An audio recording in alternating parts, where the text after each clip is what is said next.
আপনি কি জানেন আমরা যে বীজগণিত পড়ি, যে সংখ্যা পদ্ধতি ব্যবহার করি, এমনকি কম্পিউটারের যে অ্যালগরিদম আমাদের জন্য কাজ করে, এর পেছনে রয়েছে প্রায় 1200 বছর আগে বেঁচে থাকা একজন মানুষের অবদান।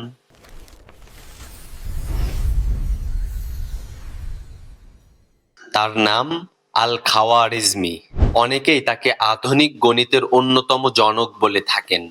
কিন্তু আশ্চর্যের বিষয় হলো, পৃথিবীর কোটি কোটি মানুষ প্রতিনিয়ত তার কাজের সুবিধা ব্যবহার করলেও অনেকেই তার নাম শোনেননি। কে ছিলেন এই আল খাওয়ারিজমি এবং তিনি এমন কি করেছিলেন যার কাজের প্রভাব আমাদের জীবন থেকে প্রযুক্তি সব জায়গায় দেখা যায়? নবম শতাব্দীর কথা। তখন জ্ঞানের অন্যতম কেন্দ্র ছিল বাগদাদ। সেখানেই বিখ্যাত জ্ঞান কেন্দ্র বাইত আল হিকমাতে কাজ করতেন একজন প্রতিভাবান গণিতবিদ, জ্যোতির্বিজ্ঞানী ও গবেষক আল খাওয়ারিজমি। সেই সময় পৃথিবীর অনেক অঞ্চলে হিসাব করা ছিল বেশ কঠিন এবং সময় সাপেক্ষ। আল খাওয়ারিজমি 825 খ্রিস্টাব্দে ভারতীয় সংখ্যা পদ্ধতি নিয়ে গবেষণা করেন এবং এর সুবিধাগুলো মানুষের সামনে তুলে ধরেন। তিনি হিন্দু সংখ্যায় হিসেব করার উপর গ্রন্থ লেখেন। তার লেখার মাধ্যমে 0 থেকে 9 পর্যন্ত সংখ্যার ব্যবহার আরব বিশ্বে ছড়িয়ে পড়ে এবং ইউরোপেও পৌঁছে যায়।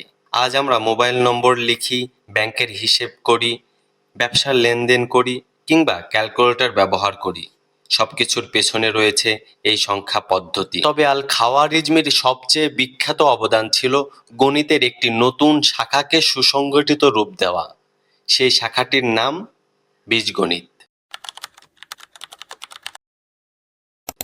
820 থেকে 830 খ্রিস্টাব্দে তার বিখ্যাত গ্রন্থ আল জাবর ওয়াল মোকাবালাতে তিনি সমীকরণ সমাধানের নিয়মগুলোকে এমনভাবে সাজিয়েছেন যা আগে কখনো করা হয়নি। তিনি দেখিয়েছেন একটি অজানা সংখ্যার মান কিভাবে ধাপে ধাপে বের করা যায়।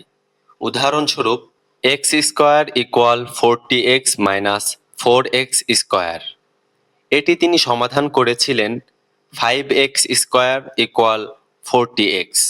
আজ স্কুলে আমরা যে সমীকরণ সমাধান করি তার ভিত্তি তৈরি হয়েছিল তার কাজের উপর। আল জাবর শব্দ থেকেই পরবর্তীতে বীজগণিত শব্দটির উৎপত্তি হয়েছে। কিন্তু এখানেই শেষ নয়। বর্তমানে প্রযুক্তি জগতের সবচেয়ে গুরুত্বপূর্ণ শব্দগুলোর একটি হলো অ্যালগরিদম।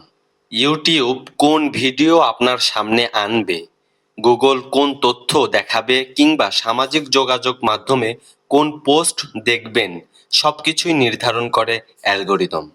কিন্তু মজার বিষয় হলো, অ্যালগরিদম শব্দটির শেকড়ও আল খাওয়ারিজমি নামের সাথে সংযুক্ত। তার নামের ল্যাটিন রূপ থেকেই ধীরে ধীরে অ্যালগরিদম শব্দের উৎপত্তি হয়েছে বলে ইতিহাসবিদরা মনে করেন।